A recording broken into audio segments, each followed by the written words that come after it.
दोस्तों नमस्कार, मैं हूं विनीता यादव और आप देख रहे न्यूज नशा आदत हर खबर की। खबर सुप्रीम कोर्ट की है। सुप्रीम कोर्ट पहुंच गया है ईवीएम एक बार।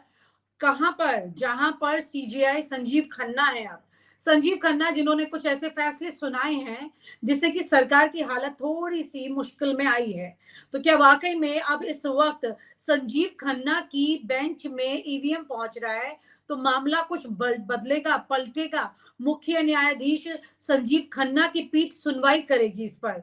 और इसमें बड़ी बात यह है कि एसोसिएशन फॉर डेमोक्रेटिक रिफॉर्म बनाम केंद्र सरकार का जो ये मामला है, आपको याद होगा कि यह मामला चुनाव से पहले भी पहुंचा था सुप्रीम कोर्ट, जब डीवाई चंद्रचूड़ सीजेआई थे। और ईवीएम सत्यापन का यह मामला अब सुप्रीम कोर्ट फिर से पहुंच गया है। और उस वक्त चुनाव से पहले कहा गया था कि भाई चुनाव के बाद इसको ढंग से, प्रॉपर तफसील से समझा जाएगा। अभी तो चुनाव है सामने, चुनाव हो गया, बीजेपी की सीटें पहले से कम हो गई, हालांकि बीजेपी फिर सत्ता में आ गई जोड़ तोड़ करके। लेकिन यहाँ पर अब मुख्य न्यायाधीश संजीव खन्ना जो है, उनकी अध्यक्षता वाली पीठ इस मामले की सुनवाई करने वाली है। दरअसल हरियाणा के पूर्व मंत्री और 5 बार के विधायक करण सिंह दलाल ने सुप्रीम कोर्ट में याचिका दायर की है। इलेक्ट्रॉनिक वोटिंग मशीन के सत्यापन के लिए स्पष्ट नीति बनाने की मांग वाली याचिका सुप्रीम कोर्ट में दायर की गई है। शुक्रवार को ये याचिका जस्टिस दीपांकर दत्ता और जस्टिस मोहन की पीठ के सामने पेश की गई। लेकिन पीठ ने कहा कि इस याचिका को मुख्य न्यायाधीश संजीव खन्ना की पीठ के सामने पेश किया जाए, जिसके बाद अब ये मामला मुख्य न्यायाधीश संजीव खन्ना की अध्यक्षता वाली पीठ के सामने इसकी सुनवाई होगी। यहाँ पर मामला बड़ा गंभीर है, इसे समझने की जरूरत है, क्योंकि याचिका में कहा गया है कि ईवीएम को लेकर सुप्रीम कोर्ट ने एसोसिएशन फॉर डेमोक्रेटिक रिफॉर्म बनाम केंद्र सरकार मामले में जो आदेश दिया था उसका पालन किया जाए। दलाल ने लखन कुमार सिंगला के साथ मिलकर ये याचिका दायर की है। दोनों ही हालिया विधानसभा चुनाव में सबसे ज्यादा दोनों को वोट मिले थे। याचिकाकर्ताओं ने मांग की है कि चुनाव आयोग को निर्देश दिया जाए कि ये ईवीएम की बर्न मेमोरी या ईवीएम के 4 भागों को कंट्रोल, 4 भाग जो है, control unit, ballot unit, VVPAT और सिंबल लोडिंग यूनिट के माइक्रो कंट्रोलर की जांच कराने का प्रोटोकॉल लागू करे। हरियाणा चुनाव में जो कुछ हुआ उसे अभी तक कोई भी हजम नहीं कर पा रहा है कि ये हुआ क्या। अब यहाँ पर ये सवाल उठ रहे हैं। हमारे साथ डॉक्टर सीपी राय जी हैं, उनके साथ इस बात की चर्चा करते हैं। और ये बड़े सवाल है कि सर, आप लगातार इस पर नजर भी रखे हुए हैं कि ईवीएम का जो मामला है किस तरह से आगे चल रहा है। ये चारों हिस्से जो हैं अब एक एक करके चर्चाओं में आ रहे हैं, और अब इन चारों हिस्सों को लेकर के संजीव खन्ना के सामने ये मामला जाएगा, देश के मुख्य न्यायाधीश जो इस वक्त हैं। आपको लग रहा है कि चीजें थोड़ी बेहतर होंगी, कुछ ट्रांसपेरेंट होंगी? क्योंकि चुनाव आयुक्तों की नियुक्ति के मामले में भी उन्होंने यू टर्न ले लिया है संजीव खन्ना ने, जो कि डीवाई चंद्रचूड़ ने नहीं लिया था, उन्होंने इसी को दिया था। सर नीता, ये बड़ा गंभीर मुद्दा है।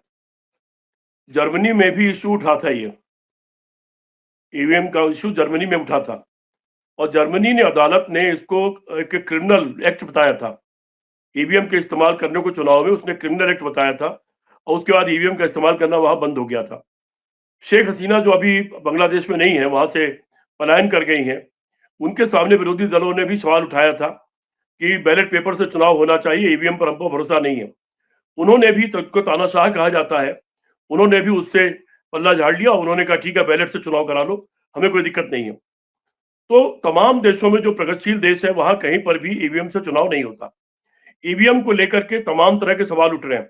एलन मस्क, जो कि अमेरिका के चुनाव में जिसने बड़ी भूमिका अदा की है, लोग कहते हैं कि उसका बड़ा रोल है और उसने बहुत बड़ा अमाउंट खर्च किया ट्रंप के चुनाव में। एलन मस्क खासतौर पर सॉफ्टवेयर इंडस्ट्री, इन सब चीजों के मामले में एक बड़ा एक्सपर्ट माना जाता है। उसने भी कहा कि कोई भी चीज हैक की जा सकती है, ईवीएम से चुनाव नहीं होना चाहिए बल्कि बैलेट से चुनाव होना चाहिए। ये उसका भी बयान है। इन सारी चीजों के बावजूद और सारी पार्टियां और जनता की निगाह में ये चुनाव लगातार एक सस्पिशियस है, ये शक के घेरे में है। लोग ये कहते हैं हमने वोट तो दिया नहीं, वोट पड़ा कैसे, हमारे यहाँ 100% वोट बीजेपी को मिला कैसे। ये सवाल जगह जगह से उठ रहे हैं और ये तमाम चुनाव में उठे। ये छत्तीसगढ़ में भी सवाल उठा, ये मध्य प्रदेश में भी चुनाव उठा, ये सवाल उठा, और राजस्थान में उठा। उसके बाद हरियाणा और महाराष्ट्र में तो बड़े पैमाने पर इसको ये सवाल उठा है। ठीक है, चुनाव आयोग कोई शेरो शायरी सुना करके पल्ला झाड़ लेता है, लेकिन जब जनता को शक हो जाएगा कि हमारा वोट तो जाता है, लेकिन वो हम जिसको देते हैं उसको नहीं जाता है, तो लोकतंत्र समाप्त हो जाएगा। ये लोकतंत्र का सवाल है, ये लोकतंत्र के जिंदा रहने का सवाल है। अब ये सवाल जो उठा है, इस बार उन्होंने चुनाव के रिजल्ट पर सवाल नहीं उठाया। जिन्होंने अभी याचिका दायर डाली है, उन्होंने रिजल्ट पर सवाल नहीं उठाया। इस बार उन्होंने सिस्टम पर सवाल उठाया है और उसकी पारदर्शिता पर सवाल उठाया है कि ये जो चारों यूनिट है, कोई तरीका ऐसा निकाला जाए कि इनमें पारदर्शिता आ सके और इसकी गिनती हो सके। एक बार सर्वोच्च न्यायालय ने एक आदेश किया था कि जितने वीवीपैट मशीनें होंगी, उनमें से 5% के वीवीपैट मशीन और जो गिनती है उसको टैली किया जाएगा। लेकिन उस प्रक्रिया को कहीं लागू नहीं किया जाता, क्योंकि हजारों की संख्या में वीवीपैट मशीनें और ये मशीन इस्तेमाल होती है एक चुनाव लोकसभा क्षेत्र में। अगर 5% को भी गिना जाता और उसमें डिफरेंस आता, तो निश्चित तौर पर फिर अगला सवाल उठ जाता कि 5% में जो गिने हुए वोट है वो अलग है और जो वीवीपैट गिनने के वोट आए हैं वो अलग आए हैं, तो निश्चित तौर पर पूरी चुनाव प्रक्रिया पर क्वेश्चन मार्क लग जाता। लेकिन वो नहीं हुआ। इधर एक चीज और देखने को आई है कि कुछ लोगों ने जो तय हुआ था कि अगर आप पैसा जमा कर देंगे इतना पैसा, तो हम वीवीपैट की पर्चियों की गिनती कर देंगे। लेकिन उन लोगों ने वो पैसा भी जमा कर दिया, तो उसके बाद चुनाव आयोग ने कहा कि नहीं, आप अदालत से आदेश लेके आइए, हम ऐसे नहीं करेंगे। जबकि पहले सिर्फ ये कहा गया था कि आप वो निश्चित अमाउंट जमा कर देंगे तो वीवीपैट की गिनतियों की गिनती कर दी जाएगी और गिनती करके उसको टैली कर लिया जाएगा। चुनाव आयोग इसमें लगातार धांधली कर रहा है। अब ये इशू पहली बार 2 जजों की बेंच में गया और उन लोगों ने कहा कि ये इतना बड़ा मैटर है कि ये चीफ जस्टिस सुनेंगे। जस्टिस खन्ना से उम्मीद लोग कर रहे हैं, उन्होंने कुछ फैसले एक आध किए इस तरह के कि लोग उम्मीद कर रहे हैं, नए नए जज आए हैं चीफ जस्टिस बन करके। अब देखना है कि उनके घर में कोई पूजा करने के लिए मोदी जी कब जाते हैं, देखना है कि वो आधे अधूरे फैसले लेना कब शुरू करते हैं या इस चीफ जस्टिस की कुर्सी का वो सम्मान कायम रखते हैं, ये देखना पड़ेगा। क्योंकि बड़ा सवाल ये है कि सर्वोच्च न्यायालय जो होता है वो संविधान का कस्टोडियन है और संविधान वो लोकतंत्र का कस्टोडियन है। इस संविधान के द्वारा लोकतंत्र जिंदा रहता है और संविधान को जिंदा रखने का काम, उसकी रक्षा करने का काम, इनडायरेक्टली लोकतंत्र को जिंदा रखने का काम ये सर्वोच्च न्यायालय का है। सर्वोच्च न्यायालय अगर उस अपनी भूमिका को नहीं पूरी कर पाएगा तो लोकतंत्र भी मर जाएगा, संविधान भी मर जाएगा और आजादी भी खत्म हो जाएगी। किसी तरह की कोई तानाशाही देश में आ जाएगी, ये बड़ा सवाल है। तो अभी जो सवाल है, अभी आपने देखा कि अमेरिका में, जो कल भी शायद मेरी आपकी बात हो रही थी, कि उन्होंने जन्म के आधार पर राष्ट्रीयता का सवाल पर अपना एक ऑर्डर कर दिया राष्ट्रपति ने, लेकिन सेल्फ कॉग्निजेंस लेकर के वहां की जज ने उसको तत्काल खारिज कर दिया, उस पर रोक लगा दी चंद दिनों के लिए, उस पर आगे जो फैसला होगा बाद में होगा। तो और जगहों की अदालतें ऐसा करती हैं। यहां पर देखना पड़ेगा कि संजीव खन्ना इस सवाल पर सामने आते हैं कि नहीं आते हैं, उतनी तेजी से मजबूती से आते हैं कि नहीं आते हैं। ये लोकतंत्र का सवाल है, जनता की विश्वसनीयता का सवाल है, चुनाव आयोग की विश्वसनीयता का सवाल है, चुनाव की विश्वसनीयता का सवाल है। इन सारी चीजों को दिमाग में रख करके अगर जस्टिस खन्ना न्याय करेंगे तो उनका न्याय एक व्यापक होगा, बृहद होगा, दूरगामी होगा और लोकतंत्र को बचाने वाला होगा। लेकिन अगर उन्होंने भी यही कह दिया कि मैं चुनाव आयोग एक ऑटोनॉमस बॉडी है, मैं उसके काम में हस्तक्षेप भी नहीं करना चाहता, आप जाइए उसी से अपील करिए, तो फिर ये उसी रास्ते पर चल पड़ेंगे जिस रास्ते पर गोगोई चले थे और जिस रास्ते पर अभी अंत में आते आते चंद्रचूड़ साहब चले थे। अभी तो इंतजार करना पड़ेगा विनीता जी कि इनकी सुनवाई में इनका क्या रुख आता है और ये क्या निर्णय लेते हैं। पर उम्मीद करनी चाहिए कि जस्टिस खन्ना ने अभी नया नया चार्ज संभाला है और उनको पता है कि जस्टिस चंद्रचूड़ की कितनी बदनामी हो रही है और कितने उनके ऊपर सवाल उठ रहे हैं। अगर उन सवालों से वो बचना चाहते हैं और कुछ उन जजों की श्रेणी में अपना नाम लिखाना चाहते हैं जिनके कारण सर्वोच्च न्यायालय की प्रतिष्ठा बरकरार है और जिनके कारण लोग सर्वोच्च न्यायालय को अच्छी निगाह से देखते हैं, तो निश्चित तौर पर उनके फैसले पर उस तरीके के आएंगे, उसके लिए इंतजार करना पड़ेगा। जी विनीता। सर, ईवीएम कई बार सुप्रीम कोर्ट पहुंचा है, अब की बार खास इसलिए क्योंकि अब इनकी अध्यक्षता में, संजीव खन्ना की अध्यक्षता में इस मामले पर सुनवाई होगी। नहीं, इसीलिए खास नहीं है, खास इसीलिए नहीं है, खास ये इसलिए भी है कि इस बार बड़ा टेक्निकल इशू उठ गया है।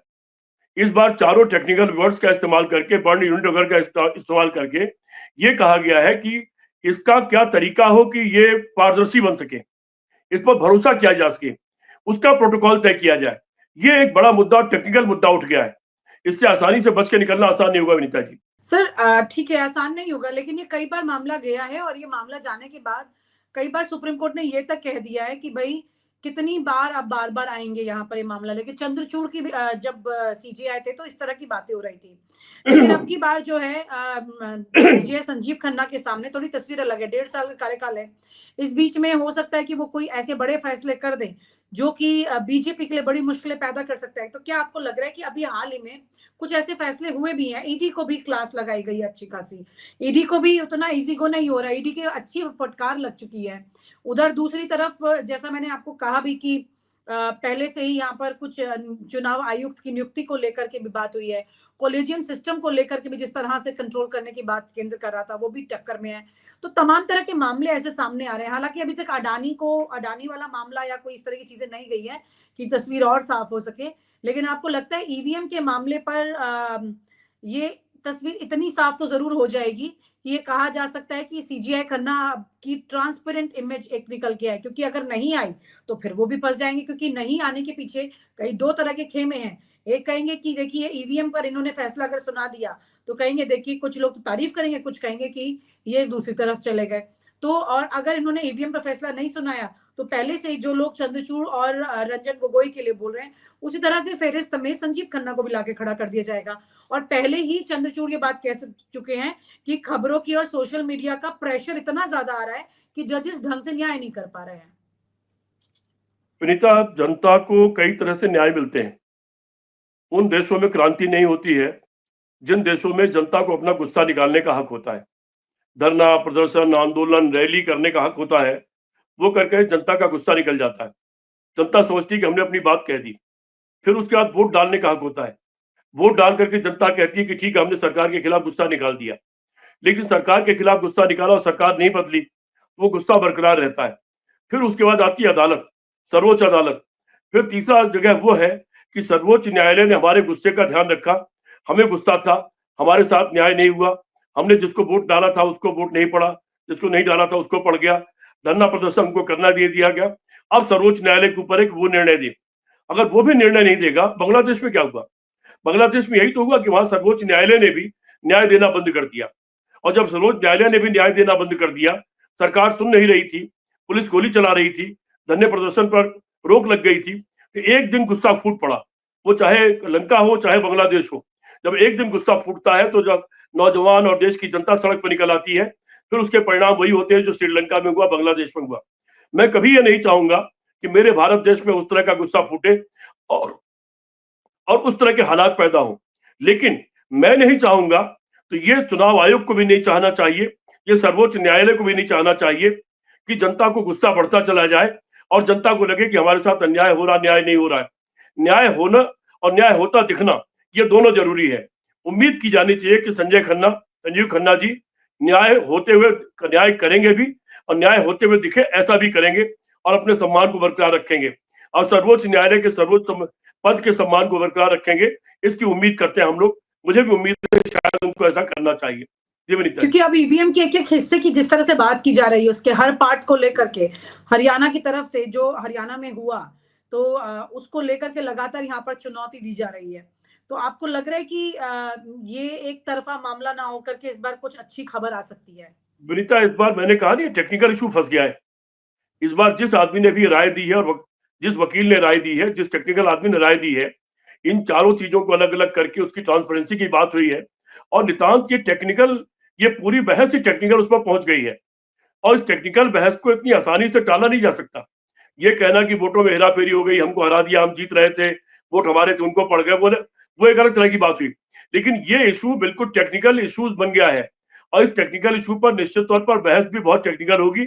और इससे आसानी, अगर गणित का सवाल आ जाए तो गणित का सवाल में 2 दूनी 4 ही होगा, 2 का 2 में भाग देंगे 0 ही आएगा। ये गणित का सवाल बन गया, विज्ञान का सवाल बन गया है। ये खाली समाज विज्ञान का सवाल, मनोविज्ञान का सवाल नहीं है कि आप दाएं बाएं करके निकल जाइए। इसलिए मुझे लगता है कि अब बहस भी सुनने लायक होगी, बहुत अच्छी बहस होगी और इस बहस से निश्चित तौर पर जो भी जजमेंट निकल के आएगा वो देश के हित में होगा, लोकतंत्र के हित में होगा। जी विनीता। जी सर, बिल्कुल हित में ही होना चाहिए, क्योंकि अगर ये लोकतंत्र के हित में होगा तो इस देश में लोकतंत्र लंबे वक्त तक अच्छे से चलता रहेगा, जिसकी सेहत अच्छी होना जरूरी भी है। बहुत बहुत शुक्रिया sir, thank you so much for sharing your thoughts. Thank you sir. और आप हमसे जुड़े रहने के लिए सब्सक्राइब करें यूट्यूब पर, फॉलो करें ट्विटर पर और लाइक करें फेसबुक पर। और ज्यादा जानकारी के लिए आपको टाइप करना होगा सिर्फ न्यूज नशा।